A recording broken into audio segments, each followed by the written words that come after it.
မာတဲ့ကြောက်မဲ့ဖွယ်ကောင်းတော့အောင်ငင်းကလေးကြီးတုံလှုပ်သွားတာဘာကြောင့်လဲဘာအကြောင်းများရှိလို့ပါလဲလို့အကြောင်းတရားကိုသိကျင်လို့မေးပြန်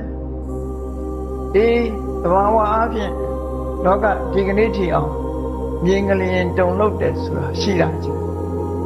ဘာကြောင့်လှုပ်တယ်ဆိုတာအကြောင်းမျိုးမျိုးရှိတယ်ပေါ့မြတ်စွာဘုရားကရှင်အနန္ဒာရဲ့မိဂုံးကိုအေးစစ်စစ်ပဲဖြေကြတယ်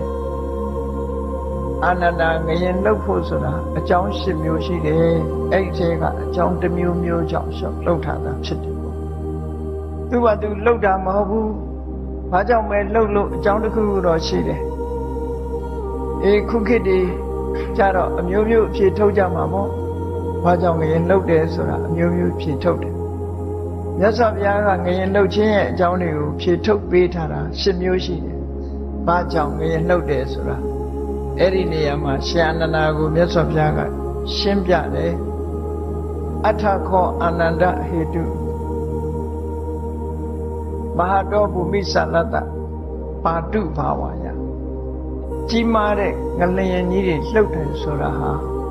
အကြောင်း၈မျိုးရှိတယ်အဲ့ဒီအကြောင်း၈မျိုးတွေကတစ်မျိုးမျိုးကြောင့်လှုပ်နိုင်တယ်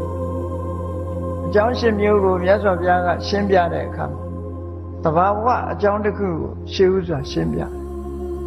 တဘာဝအကြောင်းတစ်ခုဆိုတာဘာလဲလို့ဆိုရင်ဒီကမ္ဘာမြေကြီးရဲ့တည်နေပုံကိုပထမရှေးဥစွာမြတ်စွာဘုရားရှင်းပြအယံမဟာပထဝီဥဒကေပဋိဋ္ဌိတာဟောဒီကမ္ဘာမြေကြီးဟာရေပေါ်မှာတည်ရှိနေတယ်ကမ္ဘာမြေကြီးဟာရေပေါ်မှာတည်ရှိနေတယ်ဆိုတာစဉ်းစားကြည့်ပါဘယ်နေရာမှာပဲဖြစ်ဖြစ်ရေတွင်းတူးကြတယ်လေအဝီစီတွင်းနေတူးတယ်ဆိုတော့မြေကြီးအောင်မှာရေတွေရှိနေတယ်ဆိုတာပြောလို့ရတာပြီးတော့အခုခေတ်သိပ္ပံနည်းနဲ့ကြည့်လိုက်မယ်ဆိုရင်ဒီကမ္ဘာမြေကြီးဆိုတာa planet ခေါ်ကမ္ဘာဂြိုလ်လို့အဲ့ဒီကမ္ဘာဂြိုလ်ကြီးကတကယ်ကြည့်မယ်ဆိုလို့ရှိရင်အခုကောင်းကင်ယံကမြင်နေရတဲ့လာကြီးလို့ပဲအဝေးကနေကြည့်လို့ရှိရင်အဲ့ဒီပုံသဏ္ဍာန်ပဲမြင်ရအရင်ကလာကဘာပေါ်ကနေပြီးတော့ကဘာပြည်ကြီးကိုလှမ်းပြီးတော့ရိုက်ထားတဲ့ပုံဟာဒီကဘာကြီးက